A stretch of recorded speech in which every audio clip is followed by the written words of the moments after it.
Paano nga ba nabuo ang napakahusay na hydration agent na Pocari Sweat? Noong 1973, nagpunta sa business trip sa Mexico ang isang researcher na matagal na naghahanap ng mga makabagong inumin.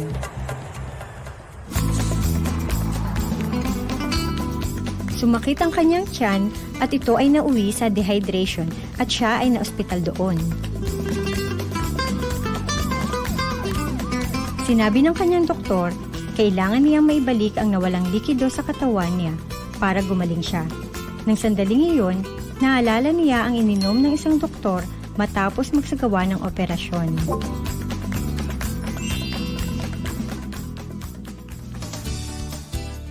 Ginamit niya ang ideyang ito para makagawa ng isang inumin at nabuo ang Pocari Sweat bilang inuming nagbibigay ng ayon.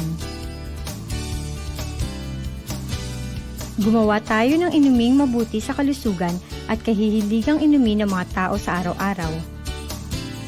Ito ang motto ng Pocari Sweat na ngayon ay lubos ng tinatangkilik ng mga mamimili sa 16 bansa at rehiyon sa daigdig.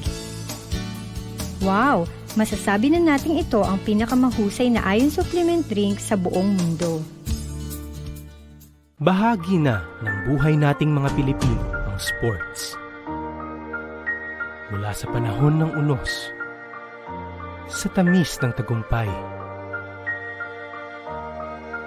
sa kabila ng pagbabago ng buhay, ang Philippine Sports Commission ay patuloy na magigilingkod sa sambayanan at atletang Pilipino.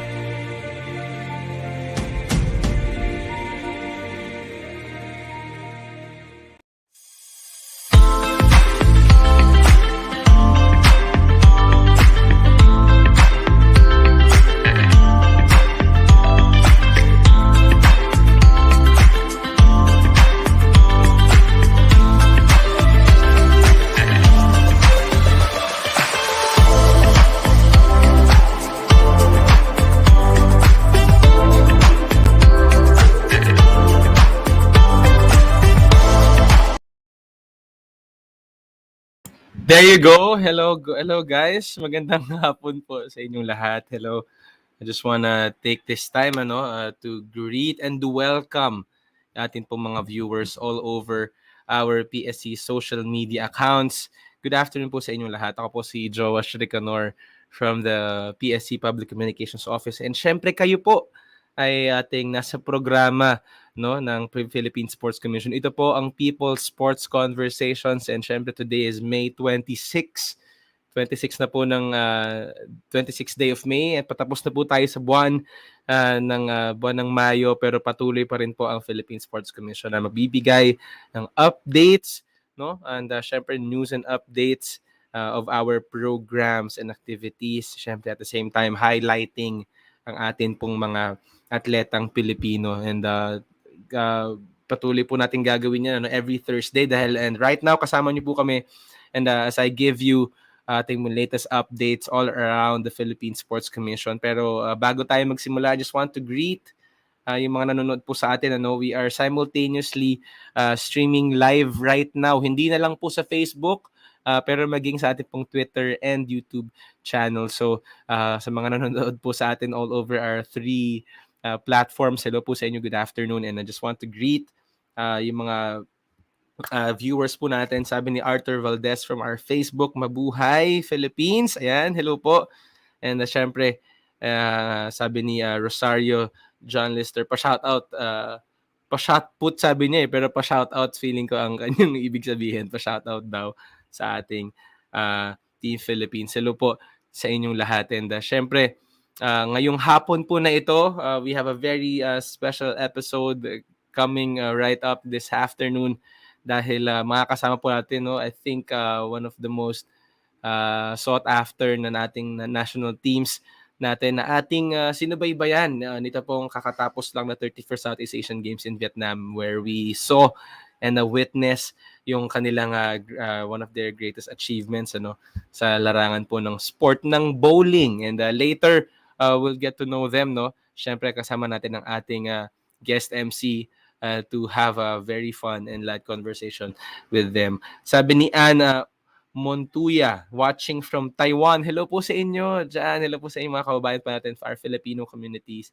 all over the world. Siyempre, yung mga overseas Filipino workers tayo dyan. Thank you for supporting. And sabi ni Mark Jean Guantero, yon, congratulations na. And it's an awesome episode. Yes, and ayoko na pagtagalin pa, no? Marami po kaming hinahandang balita and updates all over our agency. Ito po ang ating PSC this week.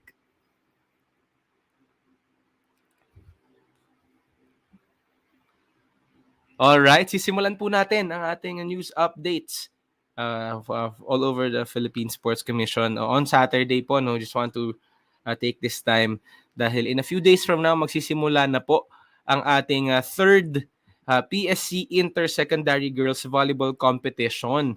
Yan po ay magsisimula ngayong Saturday. And last Saturday po, May 21, ang ating pong PSC Commissioner Charles Raymond Maxey ay kasama po ang Philippine National Volleyball Federation, no, si Sir Abet Bernan. And sila po ay nag-hold ng final technical meeting para po sa programang ito ng Philippine Sports Commission na magsisimula po this Saturday. And dito po nagaganapin po 'yan, no, sa Davao City.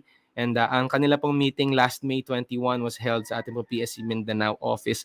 And syempre ang ating pong volleyball fest na ito is organized by the city government of Davao and together with the Department of Education, and sanction po ito ng Philippine National Volleyball Federation. Syempre, with the support of the PSC and with our partners po carry sweat. So I think sa mga grassroots athletes natin dyan, particularly in the sport of volleyball around Davao City and the neighboring municipalities, I hope some of them, I think, are excited na, no, to be part of this third PSC Inter-Secondary Girls Volleyball Tournament. And isa po ito sa mga programa ng ating Commissioner Charles Raymond Maxey, no, na patuloy na even malapit na po, no, ang kanilang pagtatapos ng kanilang term, ating PSC board patuloy po sila nagbibigay ng programa sa ating commission and all over the country. Ang atin pong competition na ito for the volleyball tournament will be represented by 10 schools in 3 districts po sa Davao City. Again, 10 schools in 3 districts sa Davao City. And syempre, this will open on Saturday, May 28 until Sunday. Yan po ay gaganapin sa Davao City National High School. And syempre, yun nga po, no, we hope for the best, no, and a good competition. Pagbabalik po ng mga grassroots sports natin ay nakakatuwa. It's a great sight for us na unti-unti po nagbabalik yung ating mga grassroots sports development programs all over the country. Just want to greet yung mga nanonood po sa atin. Sabi ni Aida Manlangit, watching here in RMSC. Hello po sa inyo dyan, Aida, and sa mga workforce po ng Philippine Sports Commission sa aming pong mga offices. And si Precious Ann Candido, sabi niya, watching from Valenzuela City. Hello po. So, hello po sa inyo dyan. And thank you po for tuning in sa ating programa. And on Monday, sinimulan po natin ang ating linggo. Congratulating and pagbibigay ng saludo at pagpupugay sa atin pong Team Philippines. Dahil on Monday po, we have officially concluded ang atin pong 31st SEA Games campaign in Vietnam with 52 golds, 70 silver, and 104 bronze medals. And syempre this placed us po, no, sa ika-4 na pwesto among the 11 participating nations in the Southeast Asian region.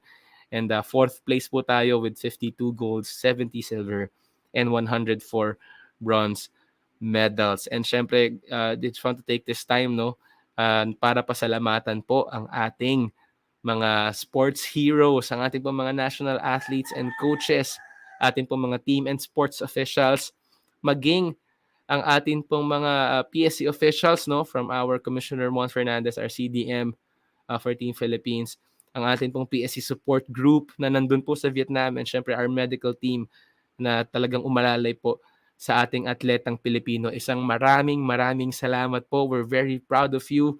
And again, as we say, thank you for bringing pride and honor to our country. Maraming salamat. And syempre, lagi po natin, ito po yung ating battle cry, no? Mabuhay ang galing ng atletang Pilipino. Yes, all over the world, ano? pinakita na yan ng ating mga Olympians nitong when we had our Tokyo Olympics. And right now, we are showing the best talent po, no? Yung sports excellence ng ating Filipino athletes dito po sa Southeast Asian region, placing fourth.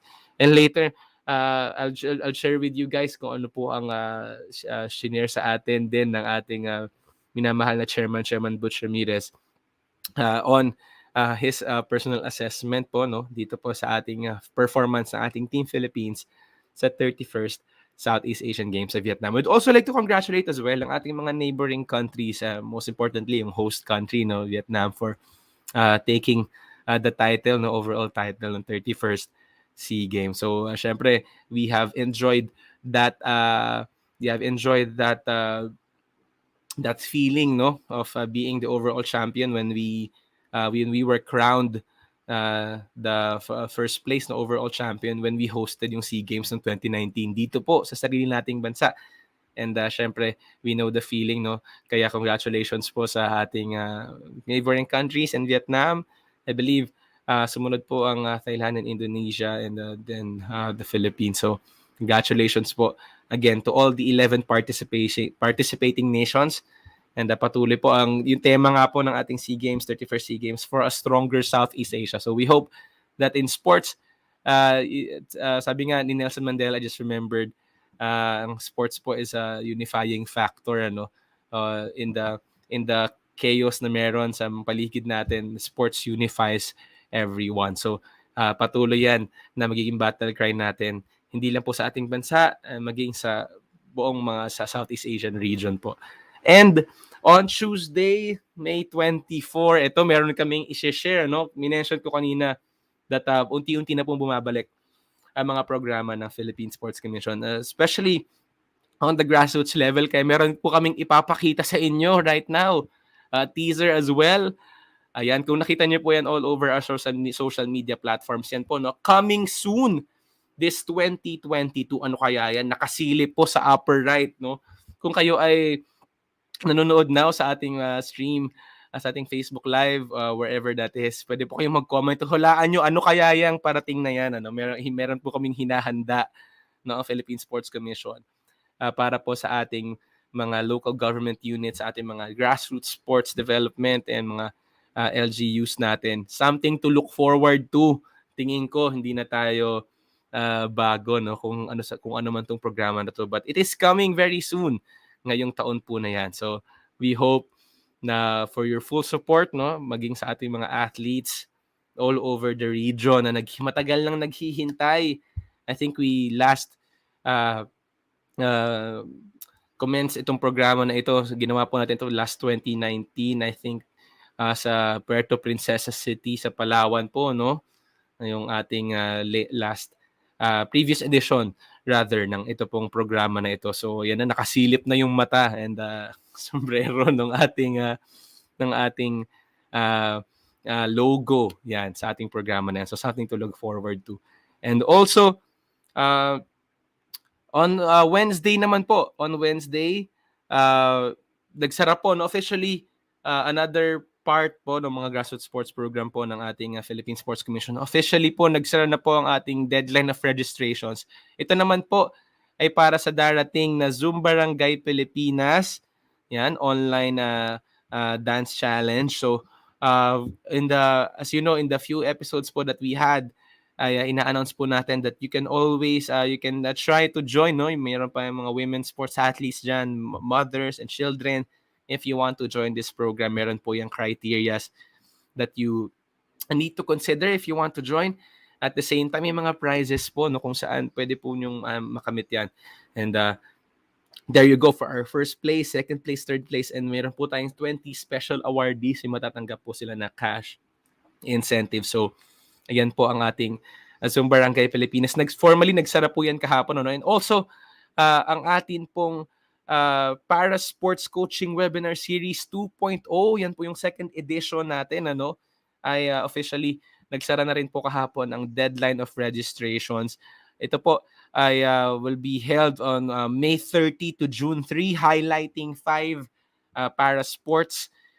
Namely, ito po yung ating sitting volleyball, para powerlifting, football, para cycling and para badminton. So if you're one of the lucky registered participants sa mga programang ito, mag-comment naman kayo right now. And syempre, we look forward seeing you there sa atin pong mga programa, no? Hindi lang po yung kaninang teaser na pinakita ko, yun ay for on one of our premier grassroots sports program. Pero ito naman as well sa ating PWD sector and syempre yung ating women in sports kanina with Zoom Barangay Pilipinas. Ito na po, no, syempre we're very positive na ang mga programa pong ito ay matutuloy and this would invite yung ating pong country's grassroots local government unit po, yung mga movements natin dyan. And syempre today po, we are congratulating ang ating pong mga bagong halal na official on our national sector. Syempre, last May 9 po, we exercised our right to vote and bilang isang Pilipino and we would like to congratulate, no, ang ating pong President-elect and Vice President-elect. Yan po. And together with our proclaimed senators, yan po, sila po ay formal ng ipinroklama, I believe, yesterday. So, we are on behalf po ng ating PSC board, in a message po, our PSC board shared that we are looking forward for the strong support for the continued development ng ating pong Philippine sports at both the grassroots and elite levels from our newly elected officials. We hope tayo din po sa Philippine Sports Commission, syempre we support ang ating pong President and Vice President and all together ang ating pong mga officials. Syempre for better Philippines and better Philippine sports. And on Friday, we are wrapping up ang ating pong PSC hour on Friday dahil patuloy pa rin po ang SEA Games fever. Ang ating pong SEA Games stories are still around us. Kaya po on Friday, tomorrow po yan sa PSC Hour, kasama po muli natin ang ating Team Philippines Chef de Mission, Ramon Fernandez, ating pong PSC Commissioner, to give us his assessments on the national team's recent success sa Vietnam. Altogether, meron din po tayong exclusive interview. Kasama natin yung ating Team Philippines first gold medalist sa SEA Games na si Miss Francine Padios from our Penchak sila. So kasama po natin silang dalawa tomorrow. You can catch that always live dito po sa ating PSC Facebook account.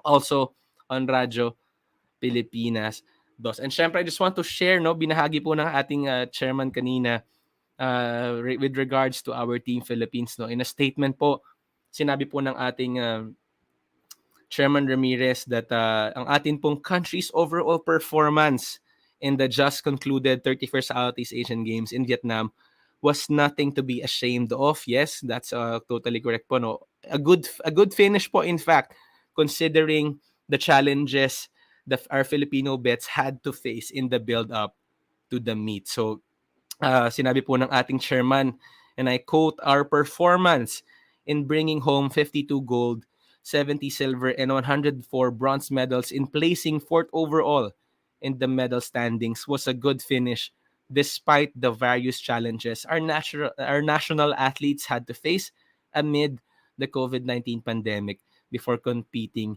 in Vietnam." Yan po ang binahagi sa atin ng ating chairman. And again, patuloy po ang ating saludo sa ating mga national athletes, ating team delegations, our coaches as well, na talagang leading up, no, sa ating pong pagsabak sa Vietnam. Marami po tayong kinaharap. You know the stories.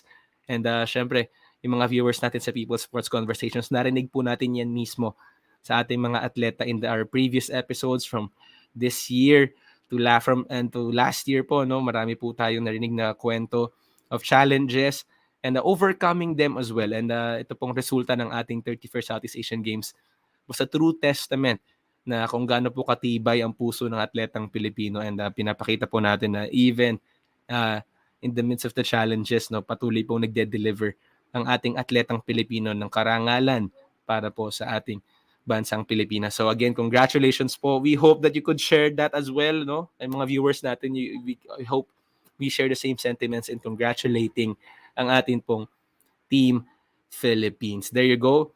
Sabi ni Anne Montuya, congratulations daw sa ating Philippine team. And ganun din ang sabi ni Mitch Dolar for watching from Saudi Arabia. And sabi ni Joy Marino, si Coach Joy, hello po. Congratulations, sabi ni Coach Joy. Congratulations, Team Philippines. And there you go. Kanina minention ko that yan po ang ating mga updates for this week, no. Kanina po minention ko that makakasama natin, no, and to shed light, no, yung to give their encouraging stories as well ngayong hapon na ito, no, para makita natin kung talagang makita natin kung ano yung what can we learn from our national athletes, no, doon sa pagsabak nila sa Southeast Asian Games. We have this afternoon a very special guest from our national men's bowling team. Kasama natin sila ngayong hapon na ito, and syempre to introduce to you ang ating pong mga guests for this afternoon. Allow me to welcome once again ang ating pong guest MC who will be helping us, no, sa atin pong conversations with our guest this afternoon from Malaya Business Insight. It's also from the PSCPOC Media Group. Let's all welcome our guest MC for this afternoon, Mr. Bong Pedralbes. Sir Bong, magandang hapon po sa inyo. Magandang hapon po sa kanilang lahat, sa ating mga tagapakinig at sa nanonood sa ating mga social media platforms, Twitter, Facebook, and pati na rin po sa Instagram. At sa kanina, sinabi nga po ng ating pong host, si Joash, as usual, dapat bigyan ko ng gintong medalya for your hosting of the PCSC conversations. Pero sabi niya nga, overcoming challenges, itong team na to, ang isang prime example ng ating sports na nag-overcome great challenges to bring home the bacon, or in this case, para lang maitindihan, ang medalyang ginto, hindi lang isa, ngunit dalawa, and I'm referring to our national men's bowling team, composed of course in no particular order, si Merwin Tan, Dychangco, Ivan Malig, Patrick Nuqui, and of course, former Southeast Asian Games gold medalist himself, ang kanila pong head coach na si Biboy Rivera.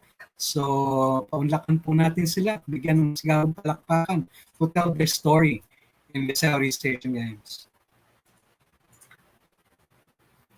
Ayan, kompleto na sila. Ayan, no? Nagkagwapuhan. At sabi nga sila, lahat sila baby face, pati si Coach Biboy.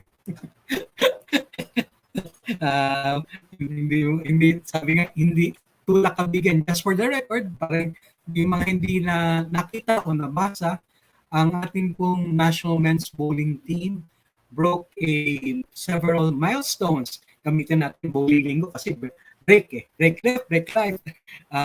Broke several milestones. For one, na break nung manalo ng single si Merwin, Merwin Tan, he broke a 11-year-old drought in the gold sa winning the men's singles, and of course, going further back to 2001, the men's team of Ian, Ivan, Patrick, and of course Merwin also made SEA Games history in breaking a team gold medal drought again, going back to 2000, Malaysia o Kuala Lumpur Southeast Asian Games. Ganun sila. And baka naman sabihin ng mga women's, masyado tayong discriminate, nanalo din ang women's team ng silver medal courtesy of Alexis C. in the women's singles. So, yan ang ating mga magigiting na mga athletes na nagpunta doon, hindi alam kasi sila mismo mag-istorya. At siguro, perhaps Coach Biboy can break the ice for us so that you can tell your own story in the SEA Games. Yes, good afternoon po, Sir Manolo, no? At sa lahat po ng nakikinig at sumusuporta sa ating programa. Thank you po for inviting us to guest and share our experiences in the recently concluded Southeast Asian Games in Vietnam. Okay. So, yung mga ating mga ating mga medalists, whoever wants to start, age before beauty o seniority, kayong bahala. O yung mga rookie, para mag-umpisa natin muna SEA Games rookies. Si Ian Dychangco, ayan. Hi, good afternoon po everyone. Thank you for watching us today, and thank you sa lahat ng support sa team. All right. Ivan, you want to say something? Hello, good afternoon. Good afternoon. Same lang po halos. Hello po sa mga nanonood today, and thank you for those who supported our team in Vietnam. Right. Patrick? Hello po to all the viewers throughout the social media platforms of Facebook, sa YouTube po.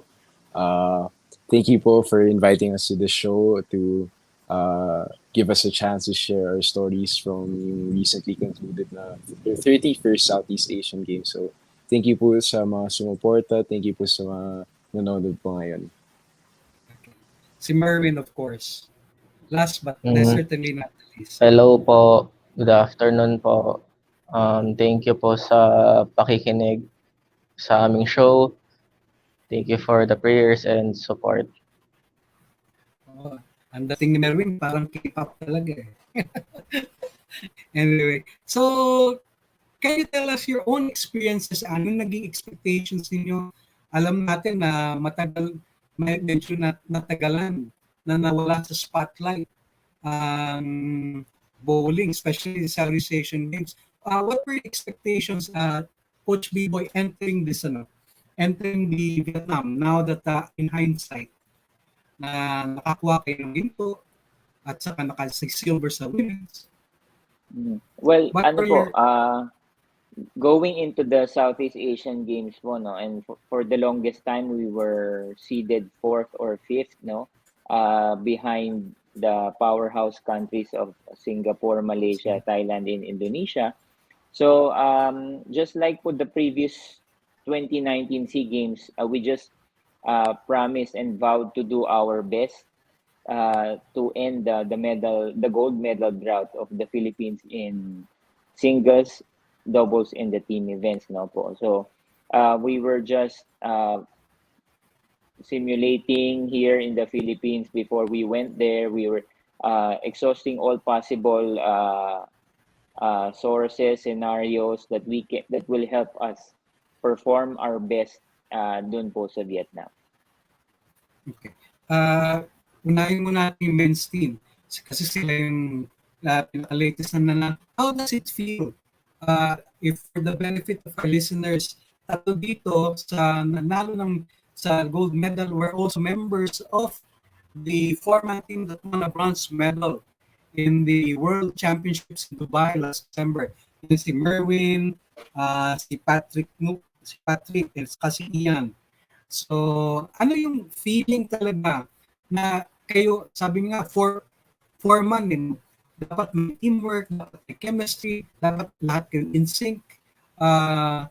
Paano nyo nagawa itong breakthrough sa team na talaga namang mahirap, especially in bowling? Let's start, for example, with Patrick. Well,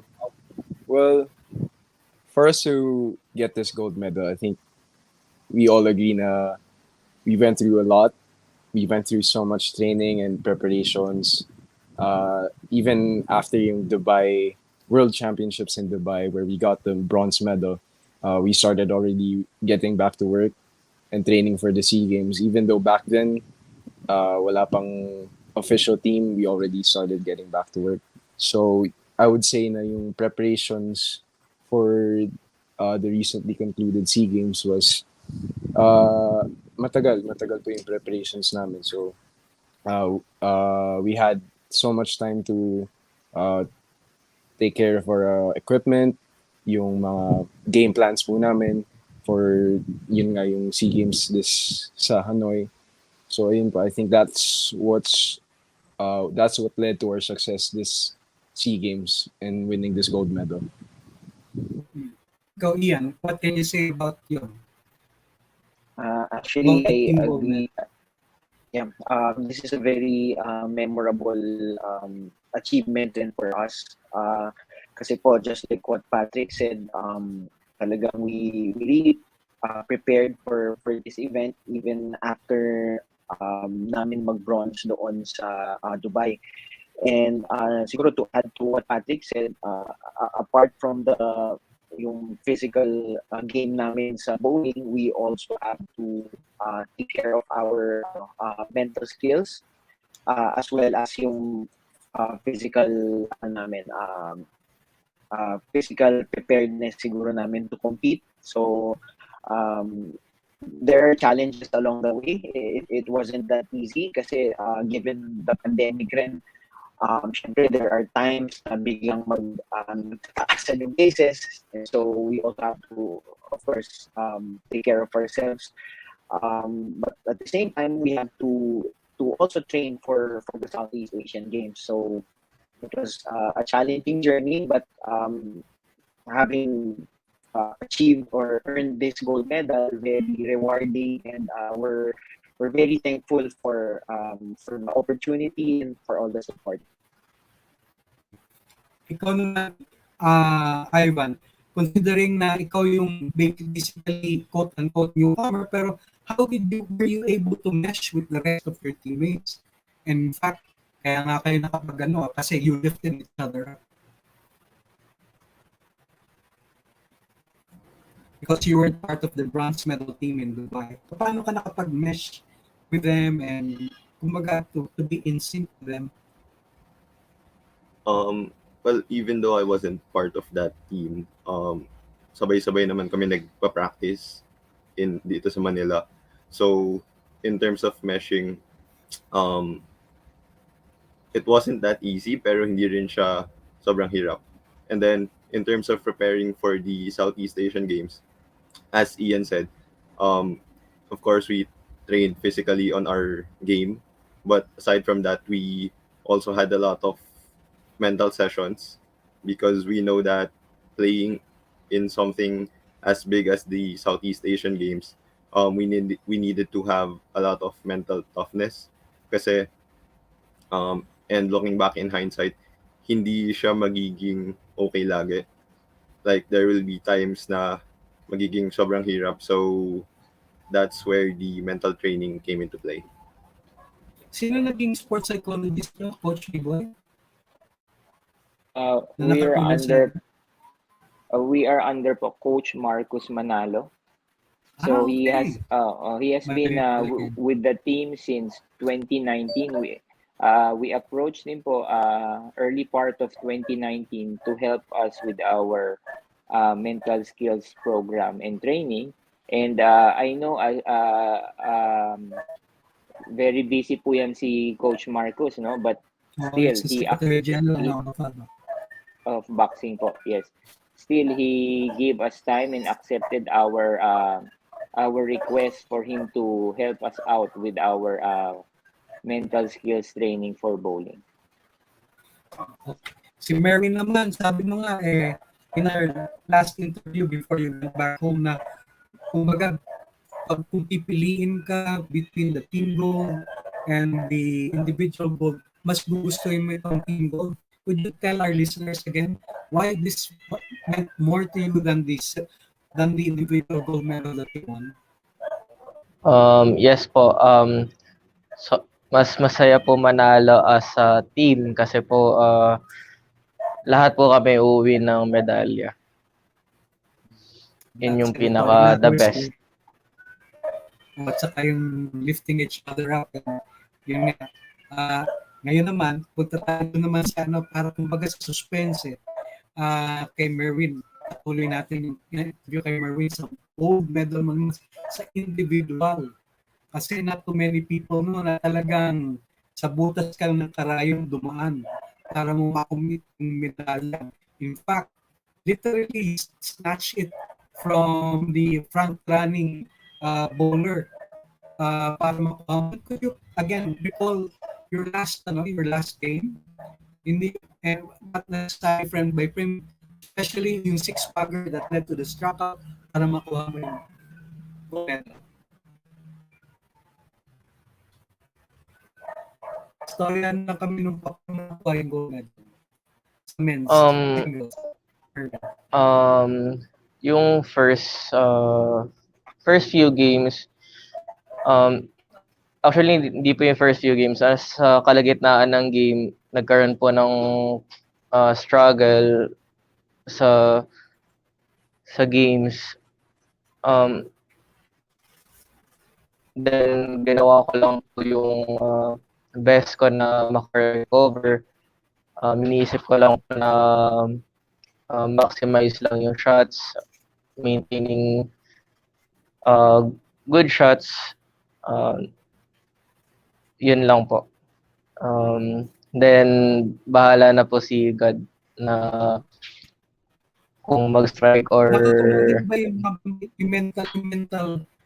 mental sessions na yung sports psychology sessions in dealing with this kind of struggle early? Dun sa last game, yung sixth game. yes po, nakatulong po yung mental session. I just remain calm. Alright. Coach Biboy, alam ko na barely a year, you're going to be going back to Cambodia. Hopefully, if not the same team, perhaps. Kasi basically, mga bata pa kalamihan dito in the 20s, etc. What's next for the men's team? And perhaps you can announce later on na meron pala kayo isang major tournament also under the bowling federation. Bali, unfortunately po, no, bowling is not part of the SEA Games in Cambodia. So Okay. we will be having several years layover, and hopefully po on 2025 in Bangkok makasali na po ulit ang bowling. So How about sa Asian Games, Coach Biboy, Hangzhou? Asian Games, hindi rin po kami kasali this year. So, marami po kaming events and tournaments na masiskip because hindi po kami nasali doon sa Asian Games and sa SEA Games. Bali, we are preparing next for our Bowling World Cup, which will be held in November in Australia. Ito po ay will be comprised of 2 men and 2 lady bowlers that will represent us in the World Cup. And yung final details po and format of the tournament to follow po siya. Okay, so basically, are there any other international, under the Philippine Bowling Federation, are there any other international competitions that either the men's team or the other age group teams are going to be competing this year, Coach Biboy? Yes po.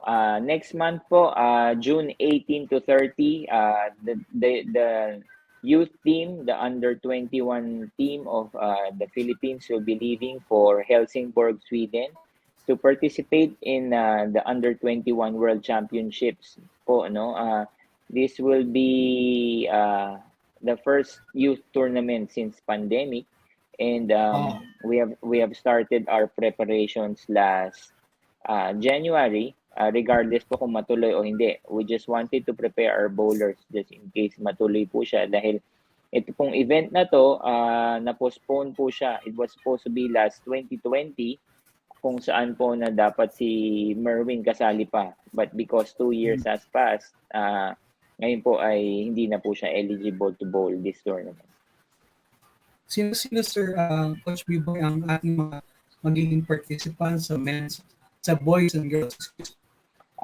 Boys team po will be comprised of Jordan Dinham, Daniel Evangelista, Mark Custodio, and Stephen Diwa. For the girls side naman po, our bronze medalist sa nakaraang World Youth Championships sa singles po na si Grace Helia, and bronze medalist in the last World Championships for the Masters event, Norel Nuevo, together with Eliza T. and Dale Lasso.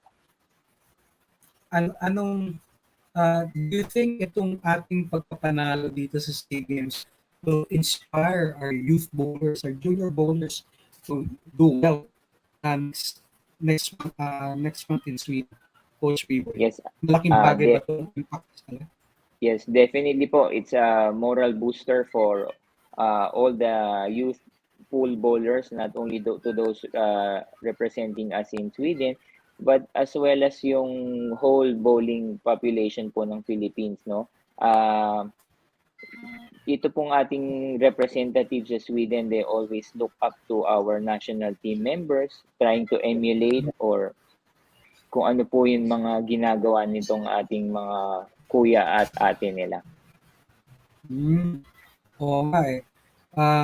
It's unfortunate, sabi mo nga na wala sa Cambodia. Hindi pa ba pwede pa hindi, fix na ba yun, Coach? Hindi na pwede mailabi. Total, napakamarami naman ng ano eh. Napakamarami pa rin naman participants sa bowling. Pwede pa kayo mailabi yan. Ano po, our federation, Philippine Bowling Federation, will do our best po to lobby it para po siguro magkaroon ng chance na ma-include tayo sa next year. Kasi hindi naman yan Asian Games sport din yan. And the fact na sa bowling, you finished, if I'm not mistaken, di ba, with your 2 golds and 1 silver, kayo ang 2nd overall ba yun? Yes, tama po. Naman sa Vietnam. So sayang naman na hindi makakasali. Total, meron pa naman hindi pa naman yung absolute number yung sports doon. And hopefully, would you know if they have the facilities to hold bowling competitions in Cambodia? Coach? Meron po silang bowling center, pero in terms of its yung standard po nila, if it's it will comply to international standards or yung tinatawag nating regulation style bowling play, no, hindi po natin alam, pero meron po kaming natatanggap na balita na there will be a tournament in Cambodia next year in January. Yun po parang Asian Intercity, no? That's usually ginagawa every year, and based from sources po, sila po ang mag-host nun next year. Okay. So, ibig sabihin, there might still be a chance na maisali kayo. Kasi, sabi nga dito sa Vietnam, naka 5 countries kayo, more than required number of participants. So, may chance pa rin. The door is not exactly closed. Yes. To bowling. Yun ang pala eh.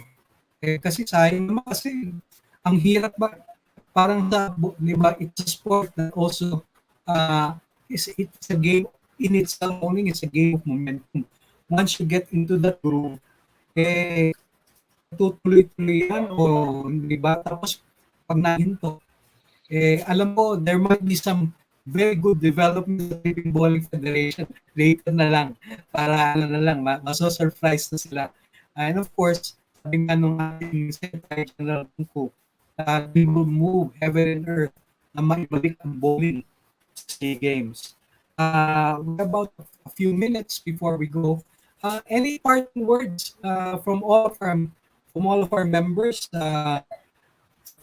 Kahuli-huli si Coach Biboy. Merwin, what can you say to our fans? Hopefully, our supporters in bowling, sports fans in general, before we wind this up. Ako po ay nagpapasalamat sa lahat.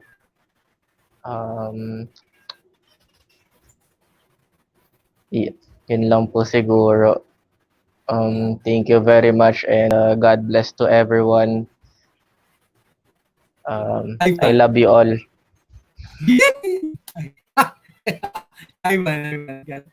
God bless, Merwin. God bless. Again, thank you po sa lahat ng nag-support sa amin in the Southeast Asian Games, and thank you po sa mga nanonood right now.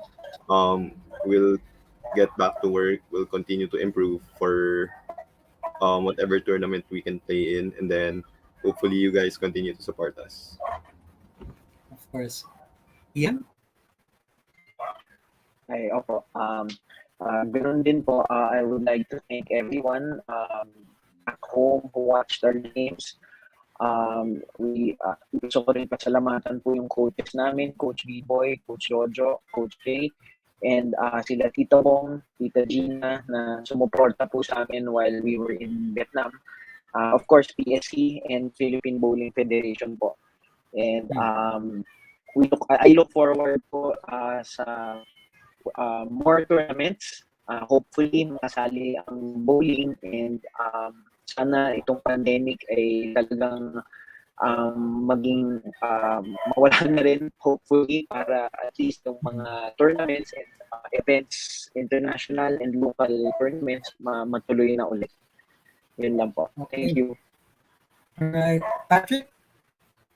Yes, maraming salamat po nga po sa lahat ng sumuporta sa Philippine bowling this year, and I hope this medal will only encourage more people to support yung sport ng bowling and to continue looking out for more successes to come from the team.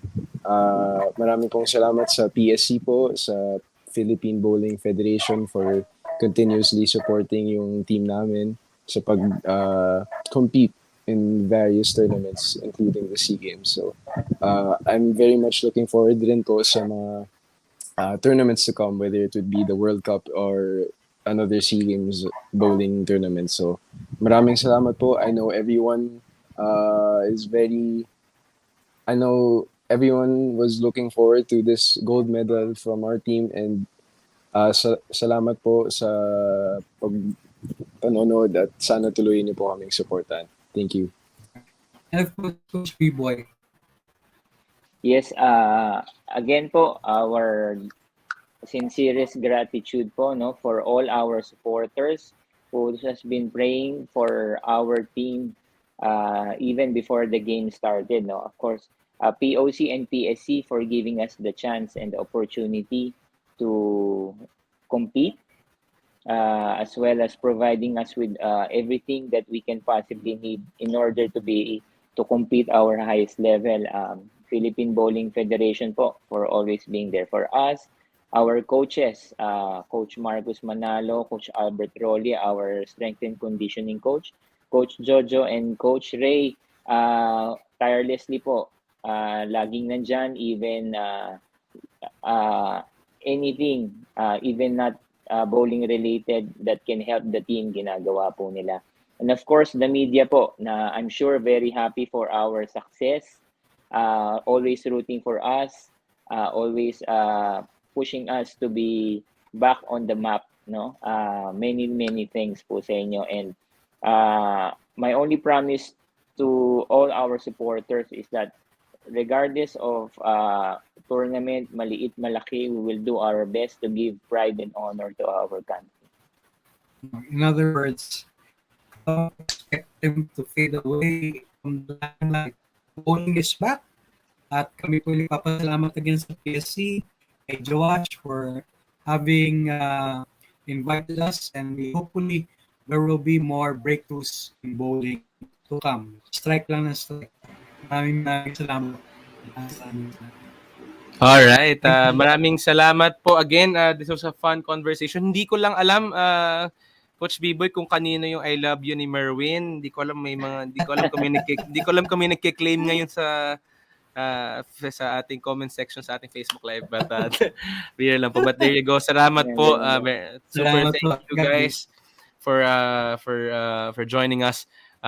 Something to look forward to, sabi ni Patrick kanina, no? Maraming nag-aasam nitong gintong medalya. I think the victory is not only goes to them, sa ating pong national bowling team, pero maging sa atin pong lahat. Yung victory nila ay ating victory din. So maraming salamat po. And syempre to our guest, MC Sir Bong Ferdraves, thank you for leading this discussion with them. Very fun and very light. So salamat po. Magbabalik po ang People's Sports. There you go. Coming up. Ayun. Ayan. Thank you po. Magbabalik po ang People's Sports Conversations, and when we come back, we will give you our trivia question for this episode, kung saan isang lucky winner po from our viewer ay may chance ang manalo ng special giveaways from the Philippine Sports Commission. Magbabalik po kami sa ilang paalala.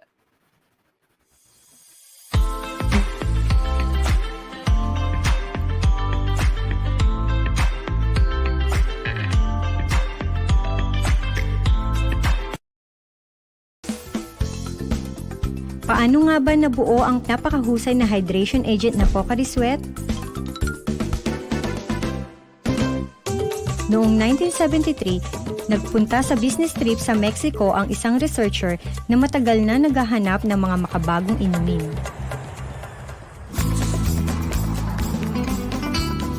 Sumakit ang kanyang tiyan at ito ay nauwi sa dehydration at siya ay naospital doon.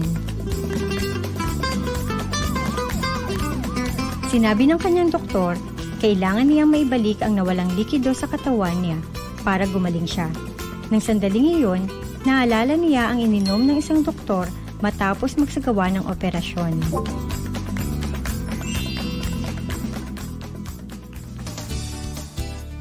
Ginamit niya ang ideyang ito para makagawa ng isang inumin at nabuo ang Pocari Sweat bilang inuming nagbibigay ng ayon. Gumawa tayo ng inuming mabuti sa kalusugan at kahihiligang inumin ng mga tao sa araw-araw. Ito ang motto ng Pocari Sweat na ngayon ay lubos ng tinatangkilik ng mga mamimili sa 16 bansa at rehiyon sa daigdig.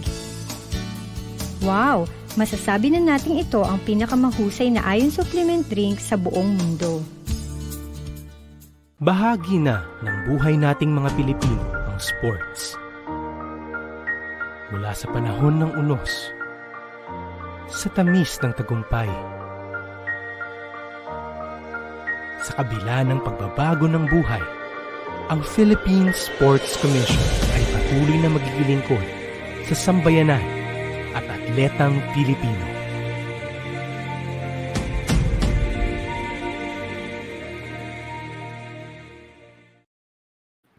Nagbabalik po ang People Sports Conversations and there you have it po. No, nakita niyo po ang ating exclusive interview with our national men's bowling team who recently got the gold medal po no, sa men's team sa ating 34th SEA Games, si Merwin Tan, who also won yung individual singles gold medal together with Dychangco, Ivan Malig, Patrick Nuqui, and kanilang po national coach and yung 2010 Asian Games gold medalist po, no, si Coach Biboy Rivera. Just want to read through our comments. Congratulate no ni Raquel, sabi niya congratulations sa inyong lahat mga kababayan, mabuhay kayong lahat. Salamat po. And ganun din ang sabi ni Michael Valdez, congratulations po watching here at Atimonan Quezon, hello po sa inyo dyan. And ganun din ang sabi ni Esperanza Belano, sabi niya congratulations. And syempre from our YouTube, ayan, Sir Adrian Sibukaw, sabi niya congratulations to our Philippine athletes. There you go. Yan po ang ating exclusive interview no with our guest for this episode. Ngayon naman, we just want to remind again po no ang ating mga viewers that if you are registered po no sa atin pong one of our two programs sa grassroots, I mentioned that kanina ang ating pong para sports coaching webinar series, ang sa ating pong second edition nun. Natapos na po ang ating deadline of registrations. Ganun din sa atin pong Women in Sports naman, no, Zoom Barangay Pilipinas, which also ended yesterday, May 25. So we hope to see you sa mga programa po natin na yan. And syempre, ganun din po sa darating na Saturday kung saan magsisimula ang atin pong third PNC Inter-Volleyball League. Yan po yung sa Davao City na minention ko naman kanina. So, marami pong programa ang Philippine Sports Commission para sa inyo all over the country na. And syempre yung hinihintay natin, inaabangan nating national championships, no, yung grassroots, yung one of our premier grassroots sports programs. Na kanina meron ng sneak peek, sumilip na kanina no sa atin pong teaser. We hope to see you all guys there. And there you go. Ngayon naman po sa isa sa ating very exciting part ng ating programa kung saan may chansang manalo yung mga viewers natin right now. May chance po kayong manalo ng ating special giveaways from the Philippine Sports Commission if you know the answer sa ating pong trivia question for this afternoon. So if you're ready, magko-comment po kayo. No? Meron po kaming ipa-flash na katanungan and inyo pong sasagutan yun. No? You will comment right now wherever you are. Sa platform po kayo, Facebook, Twitter, and YouTube. You can, if you know the answer to our trivia question, magko-comment po kayo with a hashtag na I am sports positive. Kung kasama po yan, your answer, and a hashtag na I am sports positive. And mamimili po kami ng isang lucky winner na makakatanggap ng special giveaways from us sa Philippine Sports Commission. So if you are ready, we're gonna flash. Ito po ang ating trivia question for this afternoon. Ang ating katanungan, ayan po, no? Kita nyo na. Ang Team Philippines ay nagtapos sa ikailang pwesto. Yan, sa 31st Southeast Asian Games. Pang-ilan po tayo overall? After po, no? After almost a month ng ating pong paikilahok doon, ano? Almost probably 15 days of competition sa Vietnam. Pang-ilang pwesto po ang Team Philippines. So if you know the answer, mag-comment na po kayo yun, no? With a hashtag I am sports positive. Ulitin ko po your answer with a hashtag I am sports positive. If alam nyo kung pang-ilang pwesto po, nagtapos po tayo sa ikailang pwesto sa atin pong 34 Southeast Asian Games. Minention natin yan kanina, no? Syempre, ganun din sa ating interview with our guest this afternoon. If you know the answer, mag-comment na po kayo right now sa atin po mga live feed all over our Facebook, Twitter, and YouTube channels. And syempre, mananalo po, no? Ang ating lucky winner ay mananalo ng special giveaway from the PSC. We're na-announce that. And syempre, we're still on a pandemic. Although everything is easing up na po, no? Sa ating surroundings. Syempre, we always have to be responsible for our health and safety. So, hindi niyo po kailangan pumunta at kami po ang bahalang kumontak sa inyo for your prizes. There you go. Again, maraming salamat po sa mga nanood, nag-tune sa atin programa ngayong hapon po na ito. Patuloy niyo pong abangan ang mga programa ng Philippine Sports Commission. Tomorrow po, pag-uusapan muli natin ang ating achievement sa 31st Southeast Asian Games. This time, sa PSC Hour, tomorrow naman po yan on Radyo Pilipinas 2 and also on our PSC Facebook account. So, there you go. We're gonna flash again as well ang aming po mga social media platforms for everyone to check, no? Kung if you want to know more about the PSC and what we do, ang aming po mga programa, you can always like and follow us on our Facebook. Dito po yan. Sa mga nanonood sa atin on Twitter, you can also follow us here at PSC_Gov. Meron din po kaming Instagram account. It's at phil.sportscommission. Nakita niyo po yung mga art cards natin for our medalist, ano, in the past few weeks.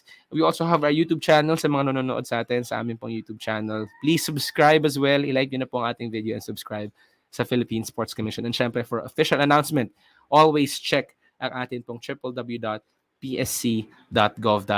Ang ngalan po ng bumubuo ng ating programa, headed by Chairman Butch Ramirez, aming pong chairman, and ang aming mga commissioners, Commissioner Arnold Agustin, Commissioner Ramon Fernandez, Commissioner Celia Kiram, and Commissioner Charles Maxi, maging sa production team ng ating pong People's Sports Conversations, ang Public Communications Office, headed by Ms. Malin Bamba. Hello, ma'am.